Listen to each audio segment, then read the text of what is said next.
আল্লাহ নবীর সাহাবীরা আল্লাহ নবীর জন্মদিনের রাস্তায় এরকম মিছিল করেছেন, কোন হাদিস পাওয়া যাবে? আল্লাহ নবীর সাহাবীরা অথবা আল্লাহ নবী নিজে আল্লাহ নবীর জন্মদিনে ঈদ পালন করেছেন, কোন হাদিস পাওয়া যাবে? এখন তৈরি হয়েছে ঈদে মিলাদুন নবী। এই জন্য আল্লাহ সুবহানাহু ওয়া তাআলা আল্লাহর মহব্বতের ক্ষেত্রেও এবং আল্লাহর রাসূলের মহব্বতের ক্ষেত্রেও আশিক শব্দটা কোথাও উল্লেখ করেন নাই, কারণ এটা ভুয়া অভিনয় এবং অবাস্তব যে ভালোবাসা অথবা নষ্ট ভালোবাসা, সেই ক্ষেত্রে আমরা ব্যবহার করে থাকি। বোঝা গেল আমাদের দেশেও যারা আশিক রাসূল বলে নিজেদের দাবি করে, তারা আসলে প্রকৃতপক্ষে আল্লাহর রাসূলের আশিক মহব্বত কেন, বরং তারা কি অভিনয় করে মিষ্টি খাওয়ার জন্য, মিলাদ খাওয়ার জন্য। এবারে আসুন আসল যে বিষয়টা, আল্লাহর রাসূলের মহব্বত ফি ইত্তিবাইহি, আল্লাহর রাসূলের আনুগত্য করার মধ্যে। খালি ভালোবাসার দাবি করলে মহব্বত পূর্ণ হয় না, বরং আনুগত্য করার মাধ্যমে হলো আসল মহব্বত। এ সম্পর্কে কোরআনুল কারীমে আল্লাহ রাব্বুল আলামিন বলছেন, সূরা আলে ইমরানের 31 নম্বর আয়াত আল্লাহ বলছেন, কুল ইন কুনতুম তুহিব্বুনাল্লাহা ফাত্তাবিউনি ইউহিব্বুকুমুল্লাহ। কুল ইন কুনতুম তুহিব্বুনাল্লাহা, হে নবী আপনি লোকদেরকে জানিয়ে দিন, আপনার উম্মতদেরকে জানিয়ে দিন, দুনিয়ার সমস্ত মানুষদেরকে জানিয়ে দিন, ইন কুনতুম তুহিব্বুনাল্লাহা, যদি তোমরা আল্লাহকে ভালোবাসতে চাও, ফাত্তাবিউনি, তাহলে তোমরা আমার আনুগত্য করো, আমার ইত্তেবা করো।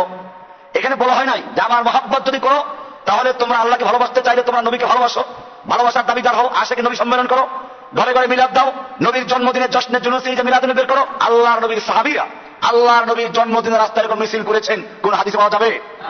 আল্লাহর নবীর সাহাবীরা অথবা আল্লাহর নবী নিজে আল্লাহর নবীর জন্মদিনে ঈদ পালন করেছেন, কোন হাদিস পাওয়া যাবে? এখন তৈরি হয়েছে ঈদে মিলাদুন নবী।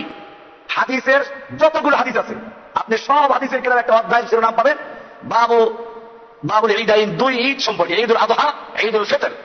আর অন্যান্য কিছু বিষয়গুলোকে ঈদ বলা হয়েছে, যেমন জুমার দিনকে ঈদ বলা হয়েছে। কিন্তু এত শব্দ উল্লেখ করার পরেও আল্লাহর নবীর জীবনের সব কিছু যেখানে হাদিস উল্লেখ করা আছে, সেইখানে আপনারা দেখবেন, এখন আপনারা যারা বুড়া যারা আছেন তারাও দেখবেন, হয়তো আপনাদের ছোটবেলায় বা যৌবনেও শোনেন না ঈদে মিলাদুন নবী।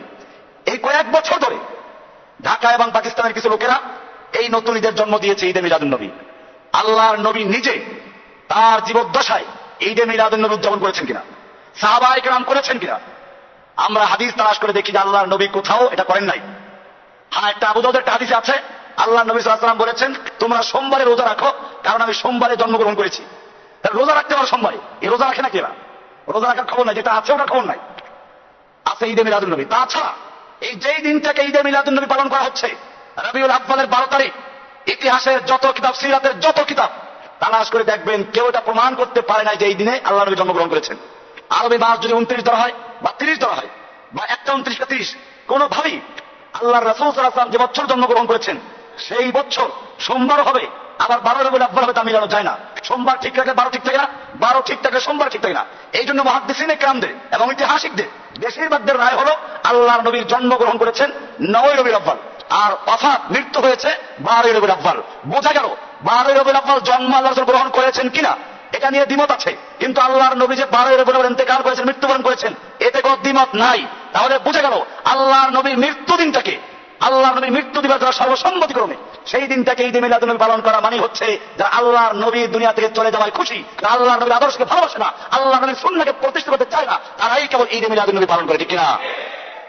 আমরা এখন প্রমাণ করব, এটা আমার দাবি। আল্লাহ বলেন, ফাত্তাবিউনি, যদি তোমরা সত্যিকার অর্থে আল্লাহকে ভালোবাসতে চাও, আল্লাহর মহব্বত চাও, তাহলে ফাত্তাবিউনি, আমার ইত্তেবা করো। ইত্তেবা মানে কি? তাবিউন বলা হয় আরবিতে গরুর বাছুরকে। গরুর বাছুর, গরু যেদিকে যায় তার বাছুর পিছনে পিছনে সেদিকে যায়, তার বুঝে আসুক বা না আসুক, তার জ্ঞানে ধরুক বা না ধরুক, সর্বাবস্থায় সে তার মায়ের অনুসরণ করে। ঠিক তেমনি ভাবে আল্লাহর ভালোবাসা অর্জন করতে হলে আল্লাহ রাব্বুল আলামিন বলেন, ফাত্তাবিউনি, তোমার বুঝে আসুক বা না আসুক, তোমার বিবেকে ধরুক বা না ধরুক, তোমার যুক্তিতে মিলুক বা না মিলুক, আমার আল্লাহর হুকুম, আমি আল্লাহর নবীর আদর্শকে, আমার নবীর সুন্নাহকে, আমার নবীর তরিকাকে তোমাদের পালন করতে, এভাবে আল্লাহর ভালোবাসা অর্জন করা যাবে। ফাত্তাবিউনি। এখন আসুন, যারা ঈদে মিলাদুন নবী উদযাপন করলো তারা কি আল্লাহর নবীর অনুসরণ করে? আসুন কেমনে করে দেখাচ্ছি। আল্লাহ রাব্বুল আলামিন পরিষ্কার করে দিয়েছেন, আল্লাহর রাসূল সাল্লাল্লাহু আলাইহি ওয়াসাল্লাম নিজে বলেছেন, লা ইউমিনু আহাদুকুম হাত্তা ইয়াকুনা হাওয়াহু তাবআন লিমা জিতু বিহি, তোমরা কোন ব্যক্তি ততক্ষণ পর্যন্ত মুমিন হতে পারবে না যতক্ষণ পর্যন্ত তোমাদের হাওয়া, তোমাদের আত্মা, তোমাদের নফস, তোমাদের প্রবৃত্তি আমি যা নিয়ে এসেছি তার পূর্ণ আনুগত্য না করবে। জয় বলুন সুবহানাল্লাহ। বোঝা গেল আল্লাহ রাসূলের মহব্বত হবে কি আল্লাহ রাসূলের অনুসরণ করার মাধ্যমে, না শুধু দাবি করার মাধ্যমে? আল্লাহ রাসূল সাল্লাল্লাহু আলাইহি ওয়াসাল্লাম পরিষ্কার বললেন, আল্লাহ তাআলা বললেন সূরা আলে ইমরানের 31 নম্বর আয়াতে, কুল ইন কুনতুম তুহিব্বুনাল্লাহ, হে নবী আপনি আপনার ওই উম্মতদেরকে ভালো বলে দিয়ে স্পষ্ট করে দিন, যারা আপনার জন্মদিন ঈদে মিলাদুন নবী উদযাপন করে, যারা বাইতুল মুকাররম মসজিদকে সুসজ্জিত করে, যারা সারা দেশে ছুটি দেয়, আপনি তাদেরকে জানিয়ে দিন, কুল ইন কুনতুম তুহিব্বুনাল্লাহ, যদি তোমরা আল্লাহর ভালোবাসা চাও, আল্লাহকে সত্যি ভালোবাসো, ফাত্তাবিউনি, তাহলে আমার ইত্তেবা করো, আমার অনুসরণ করো, আমি যা নিয়ে এসেছি তার আনুগত্য করো। আল্লাহ রাসূল সাল্লাল্লাহু আলাইহি ওয়া সাল্লাম আয়াতে ব্যাখ্যা দিয়েছেন, লা ইউমিনু আহাদুকুম হাত্তা ইয়াকুনা হাওয়াহু তাবআন লিমা জিতু বিহ, আমি যা নিয়ে আগমন করেছি এর পূর্ণ আনুগত্য যতক্ষণ পর্যন্ত কেউ না করবে ততক্ষণ পর্যন্ত মুমিন হতে পারে না। পীর আছে বাংলাদেশে এরকম লক্ষ লক্ষ মুরিদ, কি নাই? দাড়ি নাই, আশিক রাসূল। আমার ভাইরা, সেজন্য আমি কোরআনের স্পষ্ট আয়াত পেশ করেছি। আল্লাহ তাআলা কোরআনে বলেছেন, কুল ইন কুনতুম তুহিব্বুনাল্লাহ, হে নবী আপনি আপনার উম্মতদেরকে জানিয়ে দিন, ইন কুনতুম তুহিব্বুনাল্লাহ, যদি তোমরা আল্লাহকে ভালোবাসতে চাও, আল্লাহর ভালোবাসা পেতে চাও, ফাত্তাবিউনি, তাহলে তোমরা আমার ইত্তেবা করো, আমার অনুসরণ করো। আমরা কি আল্লাহ রাসূলকে মহব্বত করব রাসূলের হুকুম অনুসরণ করে, না খালি মুখে মুখে দাবি করে? আল্লাহ রাসূল বলেছেন, তোমরা দ্বীন শিক্ষা করো, নিজের সন্তানদেরকে দ্বীন শিখাও।